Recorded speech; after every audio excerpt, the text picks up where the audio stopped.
सभी विद्यार्थी मित्रों को नमस्कार। मित्रों, आज काव्यशास्त्र के अंतर्गत हम काव्य रीतियों का एक महत्वपूर्ण प्रश्नोत्तरी के साथ अभ्यास करेंगे।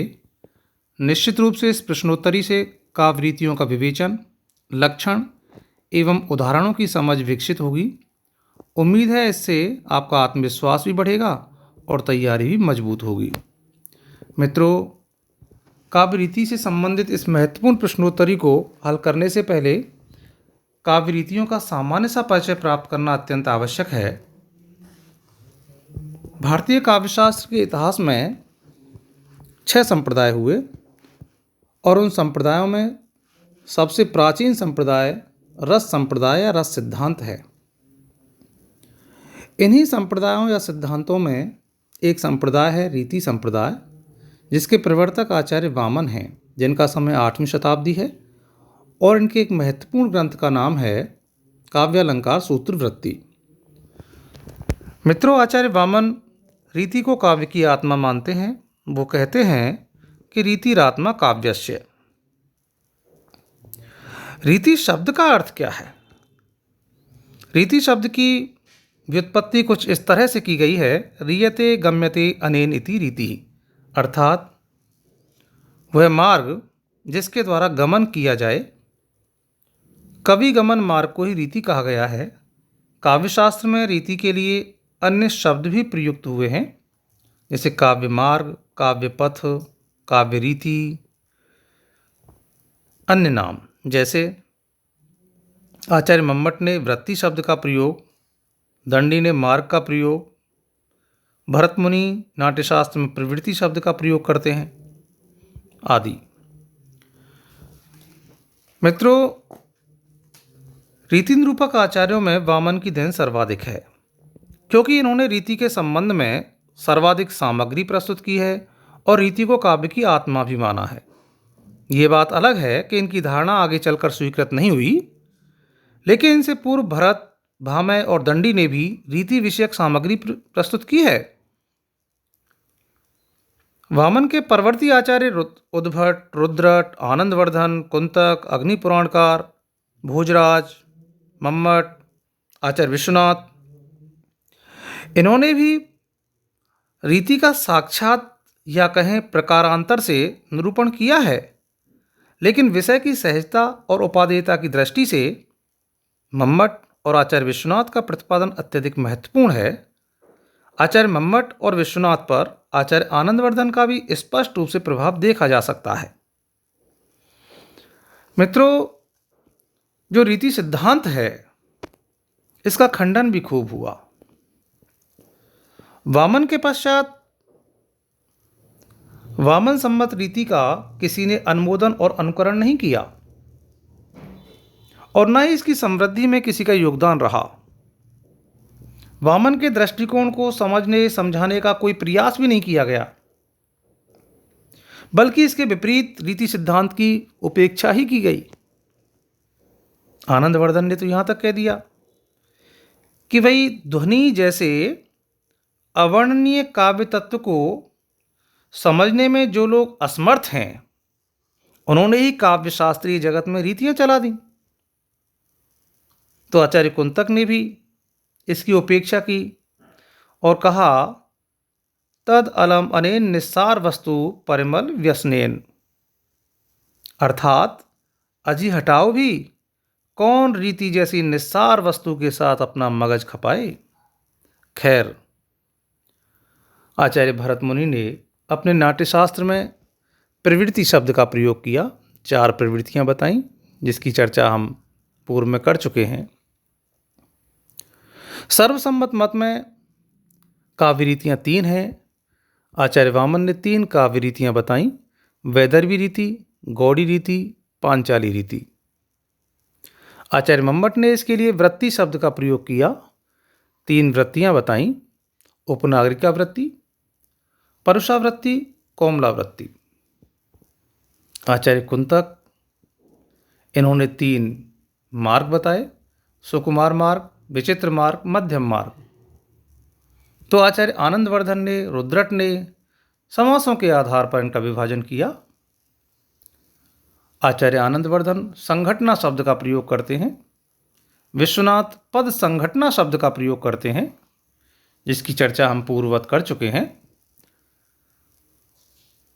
तो इसके लिए असमासा, दीर्घ समासा, अल्प समासा इस तरह से विभाजन किया गया।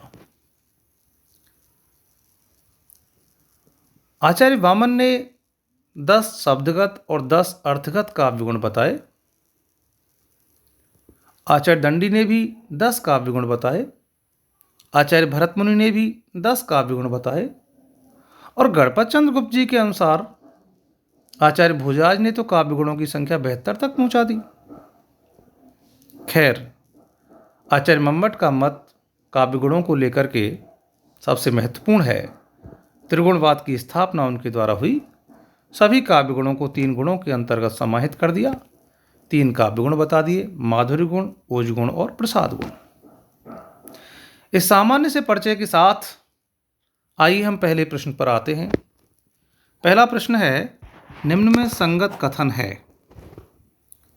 मित्रों, आपको संगत कथन बताना है। 4 विकल्प हैं, आप इसे पढ़ें। पहला विकल्प है वैदर्भी रीति, उपनागरिका वृत्ति, सुकुमार मार्ग, असमासा, माधुर्य गुण। दूसरा गौड़ी रीति, परुषावृत्ति, विचित्र मार्ग, दीर्घ समासा, ओज गुण। तीसरा पांचाली रीति, कोमलावृत्ति, मध्यम मार्ग, अल्प समासा, प्रसाद गुण, उक्त सभी। अब आप समझ गए होंगे कि ये प्रश्न क्या पूछ रहा है। मैंने आपकी वृत्तियों के बारे में बताया, कुंतक के मार्गों के बारे में बताया, संघटना के बारे में बताया और इन गुणों को बताया। प्रश्न ये कह रहा है कि आचार्य वामन ने जिसे वैदर्भी रीति कहा है, उसके लिए मम्मट ने उपनागरिका वृत्ति का प्रयोग किया, कुंतक ने सुकुमार मार्ग का प्रयोग किया, आनंदवर्धन ने इसे असमासा कह दिया क्योंकि समास रहित पदावली प्रयुक्त होती है, और मम्मट इसमें माधुर्य गुण को मान करके चलते हैं, जो सर्वसम्मत मत है। इसका मतलब पहला कथन बिल्कुल संगत है।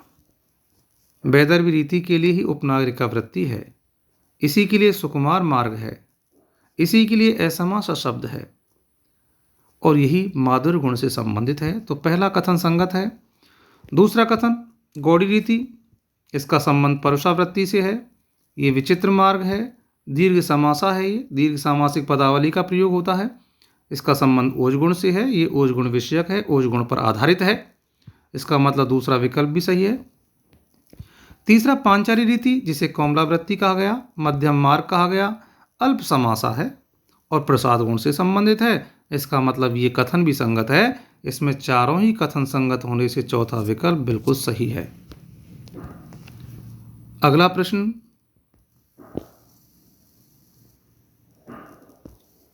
अगला प्रश्न है,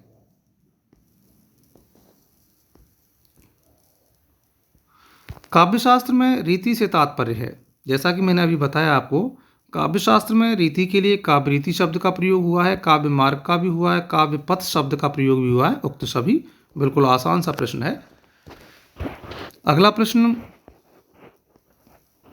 निम्न में असंगत कथन कौन सा है। ये जो प्रश्न है ये काव्य रीति और गुणों से संबंधित है। कौन सी काव्य रीति कौन से गुण से संबंधित है। आचार्य वामन के मतानुसार वैदर्भी रीति सर्वगुण संपन्ना होती है। बिल्कुल सही है। समग्र गुणा वैदर्भी रीति सर्वगुण संपन्न मानी गई है। सर्वगुण यानी कौन कौन से वो गुण हैं। श्लेष, समता, समाधि, सुकुमारता, ओज, प्रसाद, माधुर्य, कांति, अर्थव्यक्ति और उदारता। इन सभी 10 गुणों से भूषित मानी गई है वैदर्भी रीति। इसका मतलब कथन संगत है और हमें बताना है असंगत। दूसरा विकल्प है गौड़ी रीति ओज और कांति गुणों से भूषित है। बिल्कुल सही है। ओज है कांतिमयी गौड़िया, तो ओज और कांति गुणों से भूषित रीति गौड़ी है। तीसरा विकल्प है पांचाली रीति माधुर्य और सौकुमार्य गुणों से भूषित है। तो बिल्कुल सही है, पांचाली रीति माधुर्य और सौकुमार्य गुणों से भूषित है।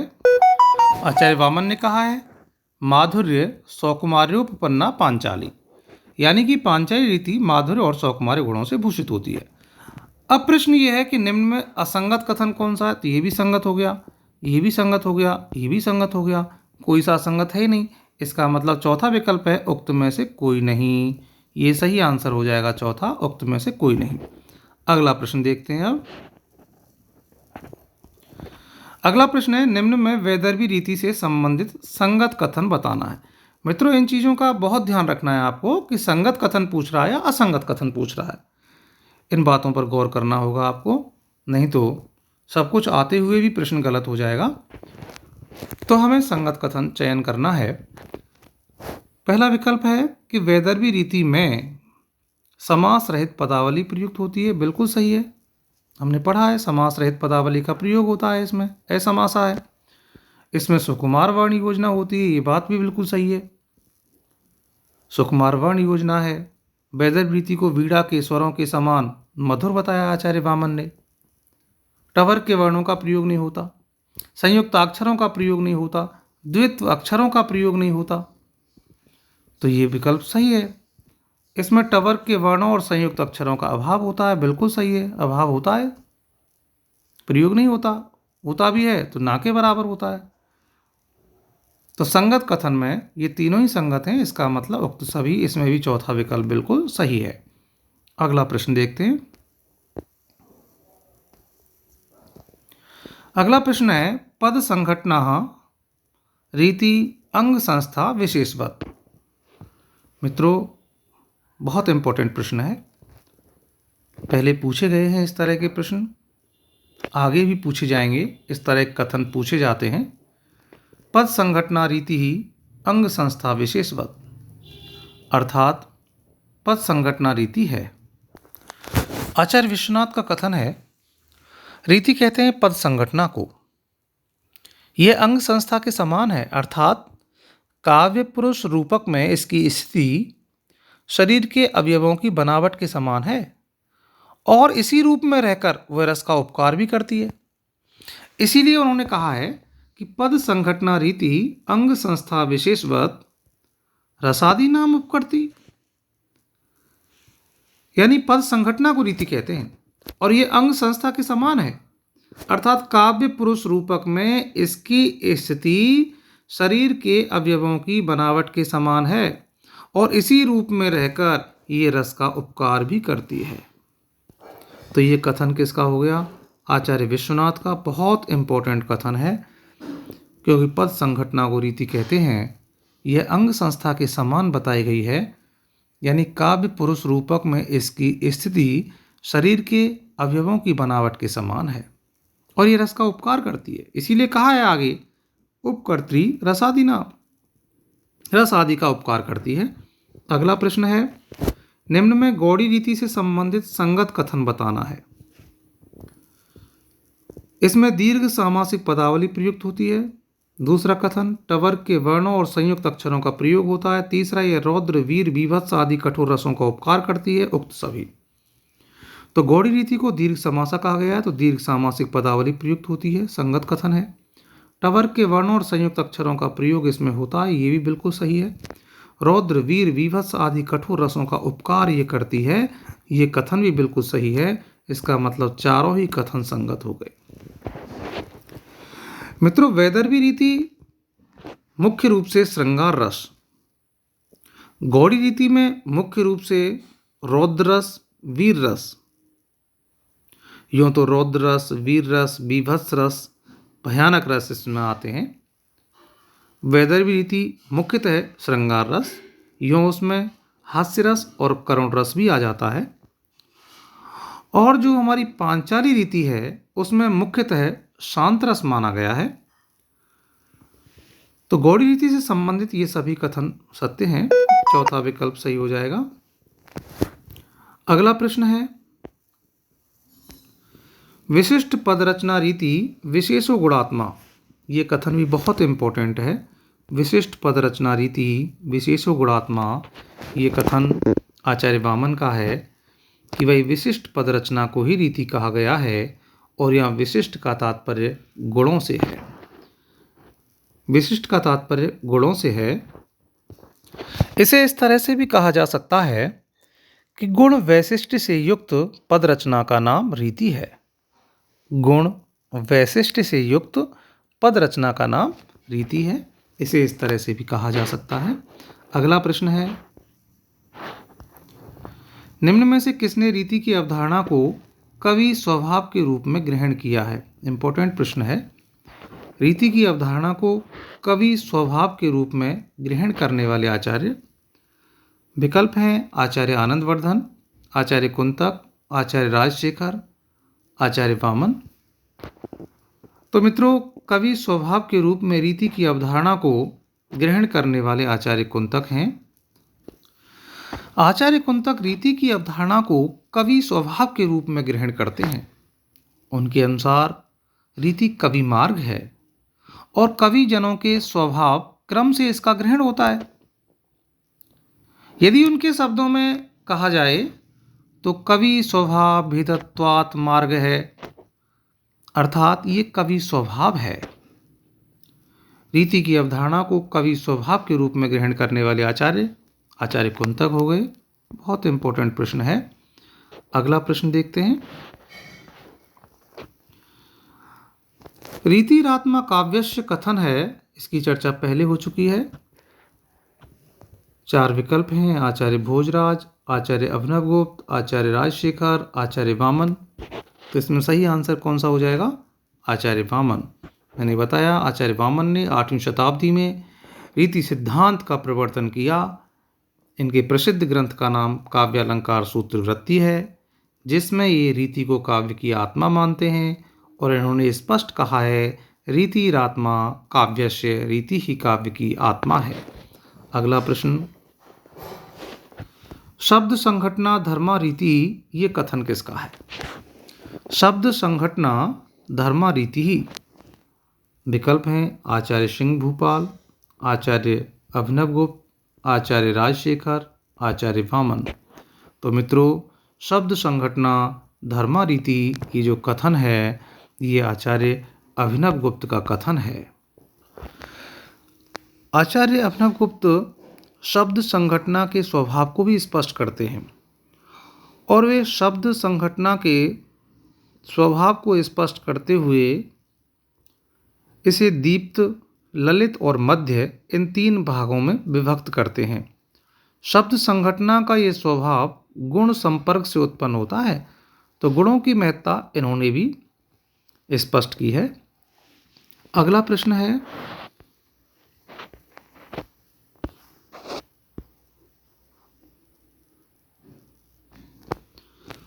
निम्न में से लाटी रीति की परिकल्पना करने वाले आचार्य कौन से हैं? बहुत इंपॉर्टेंट प्रश्न है मित्रों, सीधे ही पूछ लिया जाता है। लाटी रीति की परिकल्पना करने वाले आचार्य, विकल्प हैं आचार्य आनंदवर्धन, आचार्य कुंतक, आचार्य राजशेखर, आचार्य रुद्रट। तो लाटी रीति की परिकल्पना करने वाले आचार्य हैं आचार्य रुद्रट। अगला प्रश्न है, राम को रूप निहारत जानकी, कंकन के नग की परछाई, याते सबई सुध भूल गई, कर टेक रही पलटा रत्नाही याते। पंक्तियों में प्रयुक्त काव्य रीति है।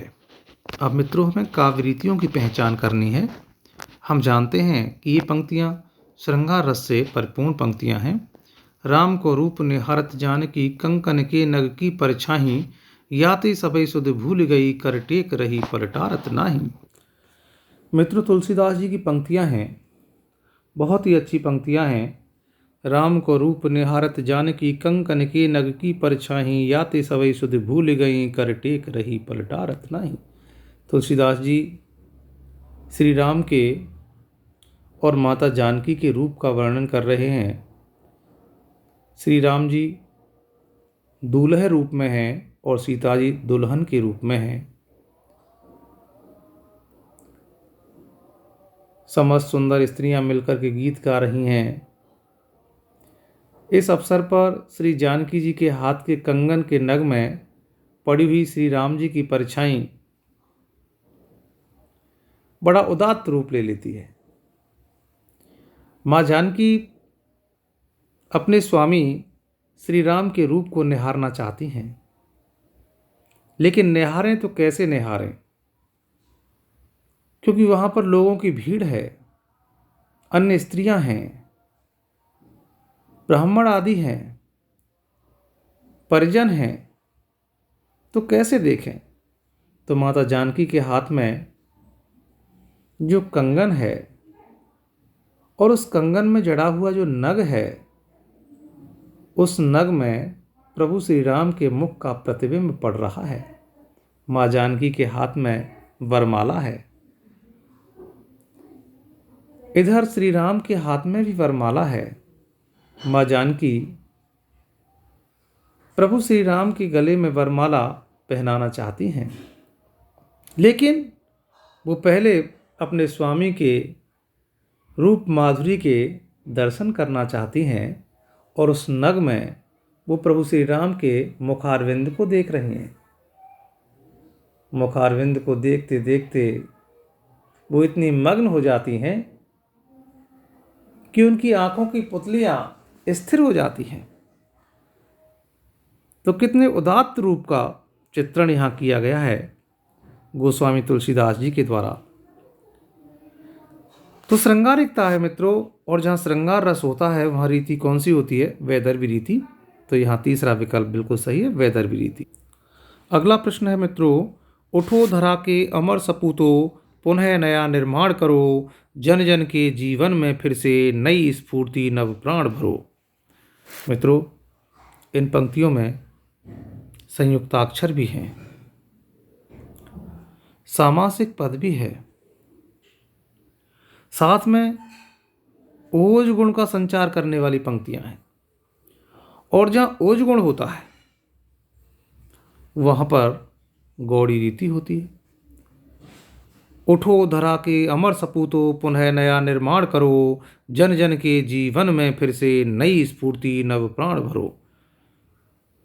पढ़ते समय ही ज्ञात हो रहा है कि ओज का संचार करने वाली पंक्तियां हैं, और ओज गुण विषयक जो पंक्तियां होती हैं वहाँ गौड़ी रीति होती है।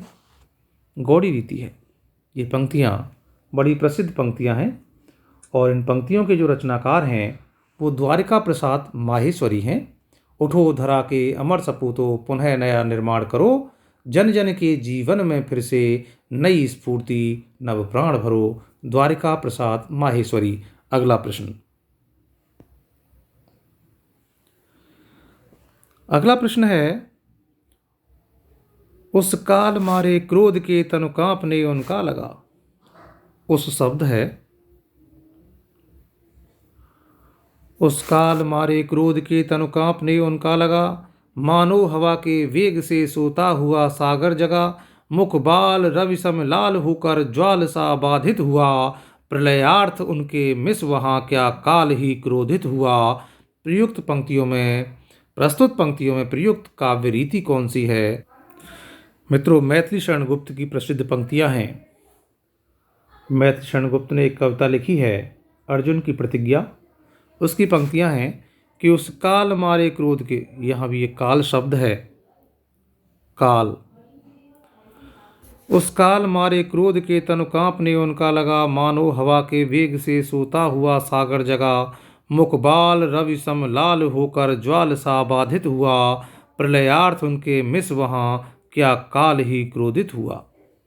मैथिली शरण गुप्त, अर्जुन की प्रतिज्ञा। प्रयुक्त काव्य रीति बताइए। तो इसमें प्रयुक्त काव्य रीति गौड़ी है। ओज का संचार करने वाली पंक्तियां हैं। वैसे भी इन पंक्तियों से इंगित हो रहा है उस काल मारे क्रोध के, और क्रोध रौद्र रस का स्थायी भाव है, और गौड़ी रीति रौद्र रस विषयक है। तो इसमें सही विकल्प दूसरा हो जाएगा, सही आंसर गौड़ी रीति। अगला प्रश्न देखते हैं।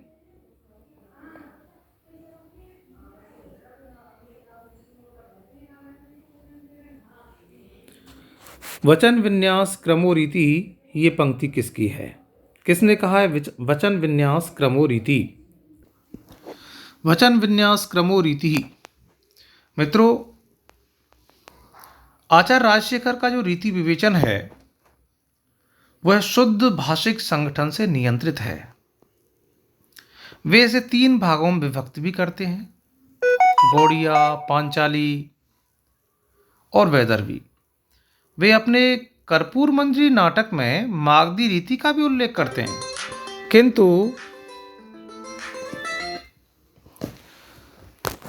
किंतु काव्य मीमांसा में रीति को 3 भागों में बांटते हैं।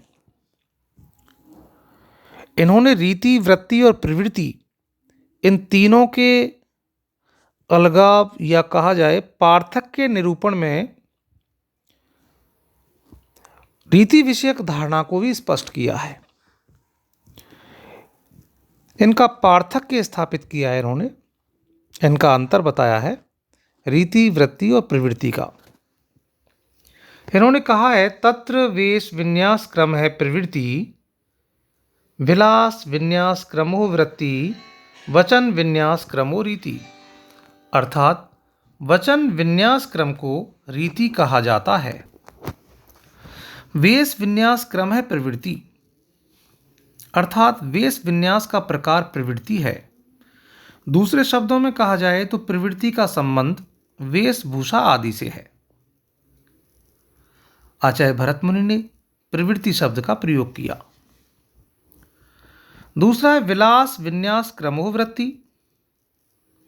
तो वृत्ति का जो संबंध है वो विलास विन्यास से है। दूसरे शब्दों में कहा जाए तो वृत्ति का संबंध क्रियाकलाप और व्यवहार आदि से है। वचन विन्यास क्रमो रीति, इसका तात्पर्य है कि रीति का संबंध वचन विन्यास से है। रीति का भाषा एवं बोलचाल आदि से संबंध है। यह वचन विन्यास का मतलब है भाषा और बोलचाल आदि से। तो ये जो प्रसिद्ध पंक्ति है वचन विन्यास क्रमो रीति, ये कथन आचार्य राजशेखर का है। अगला प्रश्न देखते हैं। देख कर बाधा विविध बहुविघ्न घबराते नहीं, रह भरोसे भाग्य के दुख भोग पछताते नहीं, काम कितना ही कठिन हो किंतु उकताते नहीं, भीड़ में चंचल बने जो वीर दिखलाते नहीं, हो गए एक आन में उनके बुरे दिन भी भले, सब जगह सब काल में वे ही मिले फूले फले। पंक्तियों में प्रयुक्त काव्य रीति कौन सी है? मित्रों, पंक्तियां अयोध्या सिंह उपाध्याय हरिऔध की हैं। जैसा कि इन पंक्तियों को मैंने पढ़ने से ही पता लगा कि पंक्तियां ओज गुण विषयक हैं। देख कर बाधा विविध बहुविघ्न घबराते नहीं, रह भरोसे भाग्य के दुख भोग पछताते नहीं, काम कितना ही कठिन हो किंतु उकताते नहीं, भीड़ में चंचल बने जो वीर दिखलाते नहीं, हो गए एक आन में उनके बुरे दिन भी भले, सब जगह सब काल में वे ही मिले फूले फले। पंक्तियों में प्रयुक्त काव्य रीति है गौड़ी रीति। अगला प्रश्न। भय क्रुद्ध युद्ध विरुद्ध रघुपति त्रोण सायक कसम से, कोदंड मुनि अति चंड सुनि मनुजाद सब मारुत ग्रसे। पंक्तियों में प्रयुक्त काव्य रीति कौन सी है? मित्रों, पंक्तियों को पढ़ने से ही ज्ञात हो गया कि पंक्तियां संयुक्त अक्षरों से भरपूर हैं। क्रुद्ध, युद्ध, विरुद्ध, त्रोण, कोदंड, अतिचंड, ग्रसे संयुक्त अक्षरों की भरमार है। सामासिक पदावली है। इस दृष्टि से अगर हम देखें तो वर्ण विन्यास के हिसाब से इसमें परुषावृत्ति है। जहाँ परुषावृत्ति होती है वहाँ गौड़ी रीति होती है और ओजगुण होता है। सूर्यकांत त्रिपाठी निराला जी की राम की शक्ति पूजा से ली गई पंक्तियां हैं। भय क्रुद्ध युद्ध विरुद्ध रघुपति त्रोण सायक कसम से, कोदंड मुनि अतिचंड मुनि मनुजाद सब मारुत ग्रसे। सूर्यकांत त्रिपाठी निराला, महाप्राण निराला। आज महाप्राण निराला बसंत पंचमी को उनका अवतरण हुआ। आज माँ सरस्वती का भी अवतरण दिवस है। आप सभी को वसंत पंचमी की हार्दिक शुभकामनाएं। तो इन पंक्तियों में गौड़ी रीति है। अगला प्रश्न। पायने नूपुर मंजु बजय कट किंकिन में धुन की मधुराई। श्रृंगारिकता, मधुरता, माधुर्य। जहाँ पर माधुर्य गुण हो, जहाँ श्रृंगारिकता हो, जहाँ प्रेम हो, वहाँ वैदर्भी रीति होती है। यहाँ पर देखिए भगवान श्री कृष्ण के बाल रूप का वर्णन है। वात्सल रस, वात्सल रस में माता पिता का संतान के प्रति प्रेम होता है। पायनि नूपुर मंज बजे, प्रभु श्री कृष्ण के सौंदर्य का वर्णन है। माधुर्य है, माधुर्य है। पायनि नूपुर मंजु बजय, कट किंकिन में धुन की मधुराई। पंक्ति में प्रयुक्त काव्य रीति, माधुर्य गुण होने से यह वैदर्भी रीति हो जाती है। वैदर्भी रीति की पंक्तियां हैं। मित्रों, ये पंक्तियां देवदत्त द्विवेदी द्वारा रचित सवैया से ली गई हैं, जिसमें कवि देव ने श्री कृष्ण के सौंदर्य का बखान किया है। कवि कहते हैं कि श्री कृष्ण के पैरों में पड़ी हुई पायल बहुत मधुर ध्वनि दे रही है, बज रही है। आगे भी पंक्तियां इसमें, पायन नूपुर मंजु बजय, कट किंकिन के धुन की मधुराई। सांवरे अंग लसय पट पीत, हिये हुलसय वन माल सुहाई। तो इस तरह से भगवान श्री कृष्ण के सौंदर्य का वर्णन किया गया है। और जहाँ प्रभु के सौंदर्य का वर्णन हो वहाँ तो मधुरता और संगीतात्मकता का होना स्वाभाविक ही है। और जहाँ मधुरता हो, संगीतात्मकता हो, वहाँ माधुर्य गुण होता है, सुकुमार मार्ग होता है, उपनागरिकावृत्ति होती है, वैदर्भी रीति होती है, असमासा है। कोई सामासिक पदावली का प्रयोग नहीं किया गया, कोई संयुक्त अक्षरों का प्रयोग नहीं हुआ, कोई टवर्ग के वर्णों का प्रयोग नहीं हुआ। अतः इन पंक्तियों में वैदर्भी रीति है। मित्रों, धन्यवाद, बहुत बहुत धन्यवाद। आपने अंत तक वीडियो को देखा। निश्चित रूप से ये आपके काम आएगा। और इसी तरह के महत्वपूर्ण प्रश्नों के साथ, प्रश्नों की व्याख्या के साथ पुनः आपके समक्ष वीडियोज़ के माध्यम से उपस्थित होंगे। बहुत बहुत धन्यवाद।